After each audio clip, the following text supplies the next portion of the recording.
And we are now joined by Cowboys owner Jerry Jones. Isn't it great to be back in Southern California? You know, Jerry, yesterday at the opening ceremonies, there was a mad rush of Oxnard fans coming in, and they gave you what looked like a Lombardi trophy that you hoisted. I think Oxnard was happy to have the Cowboys back, and I know you're happy to be back here. Well, they are. If you knew some of the detail that had to be worked out, the NFL had some of the strictest codes to leave your regular practice facility. That's why there's only 4 or 5 teams that met the practice code standards, and it would be the facility and the safety and the protection that the facility offers to the players as well as the fans. Well, Oxnard bent over backwards to make it so that the NFL would approve us here. We've known that this is one of the greatest, if not the greatest places to get a team ready to play there is in the United States. That plus you have generations of fans here. And you see people middle-aged that actually were just up the road at Thousand Oaks that come. You put all of that together, and this is a heartbeat, if you will. This is very important to the Dallas Cowboys. More important than this, though, this year, is I wanted to do everything we can to push the envelope and come to California. Now, California has a lot of challenges: fires, water. Certainly they're dealing with their share of the challenges of the COVID and all of that. I wanted our Dallas Cowboys to show we're business as usual. Yep. We're coming out here, we know how to handle it. That was on my mind when we had an average of 30,000 fans at the stadium, when the rest of the league, many places, didn't have any fans. We had that 30,000 fans at the Cowboys Stadium represent almost 22% of all the fans in the NFL. To me, I want to show that the Cowboys are willing to deal with the nuances of doing things different, but we want the show to go on, and we want our fans and the Dallas Cowboys to be together. And clearly being back out here for training camp. You go back 32 years ago, 1989, your first training camp in Thousand Oaks.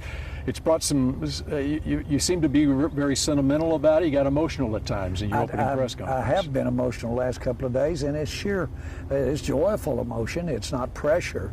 It's just, I guess when we couldn't come last year, it made coming back. And then I just was so proud of everybody for pulling it off.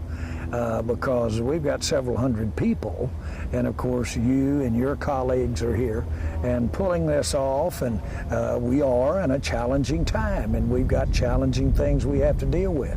Yet here we are, right here in the nation's entertainment capital, right off of it, and the Dallas Cowboys are getting our team ready to go this year. So yes, I was happy, emotional. I had a granddaughter get married last night, and that was the same kind of tear coming out my eye at that event. Was man, this is a sentimental today with Troy Aikman up in the tower with you. Yes, sir. Great life, and you know, though motivationally, it just makes me want to get some more of those things to get emotional about 20 years from now. You know, speaking of Troy, he was asked by the media today if he entertained thoughts of being a general manager someday. He said he was quick to point out that no, I like my current job. Would that be something that you would entertain at any point if Troy said, hey, I'm interested in being in front Troy office? Aikman would be tremendously qualified to be involved in putting a winning team together. And I've answered that really before.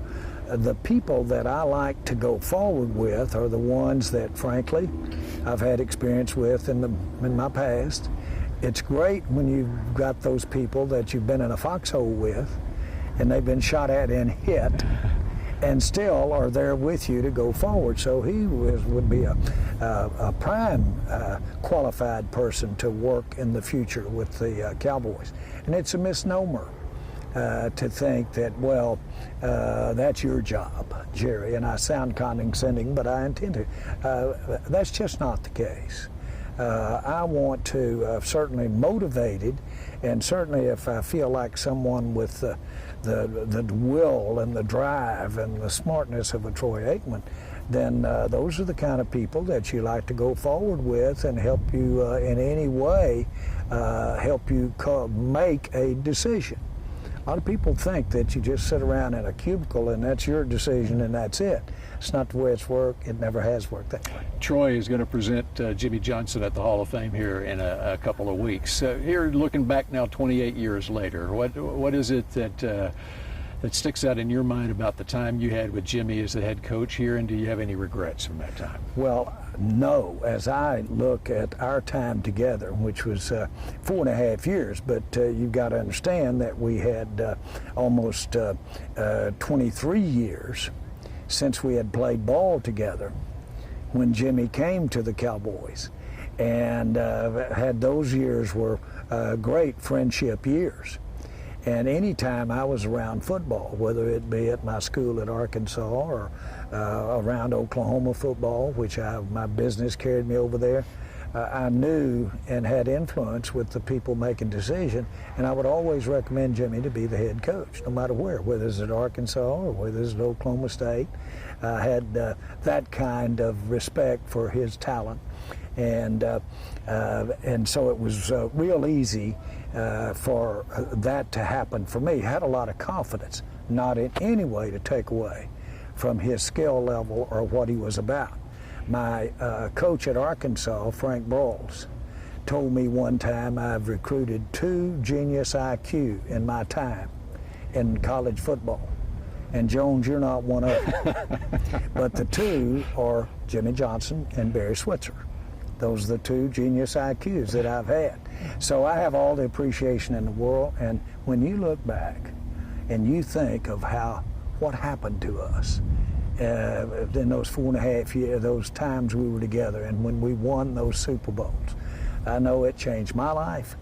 I'm sure that all of us that were involved in it together, it has made such a difference in our lives. So I have nothing but great memories of our time together. You're now paying your quarterback more than you paid for the team in 1989. What was it that we all missed on Dak coming out of college? What is it that has made him what he is in the NFL? I think it's his natural way of causing people around him to step up and be better than they could have been had he not been around them.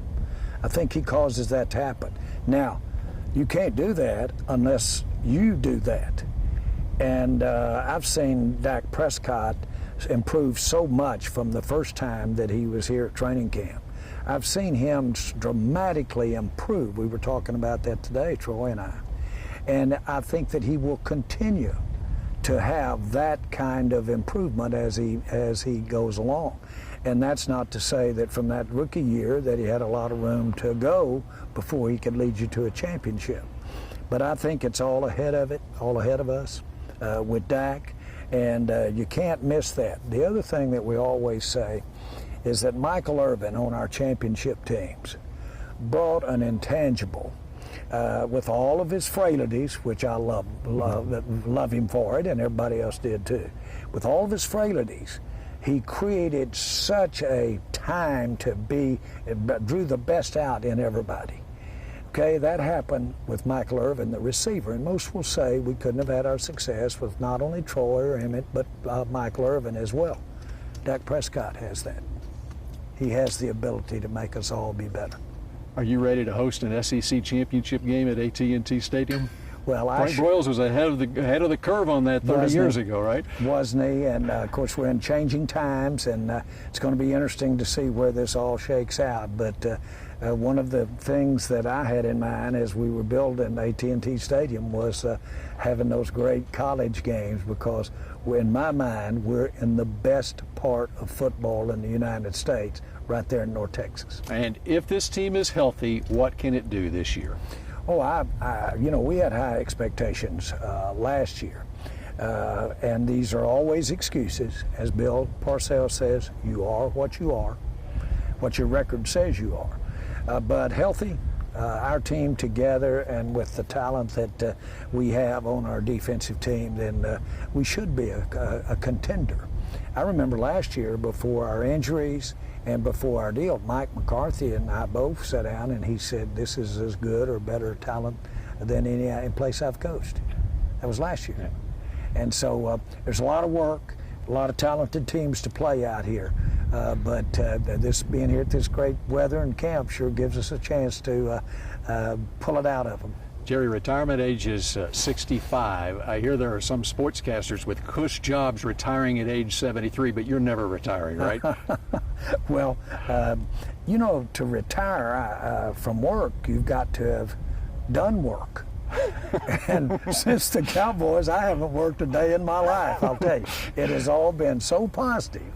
And I don't want to go to bed, and I just am sitting there just anxious to get up.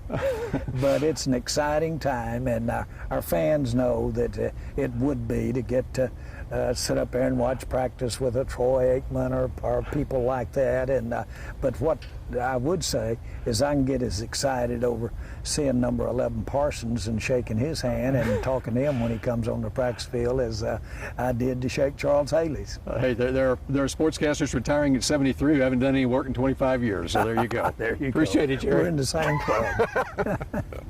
We're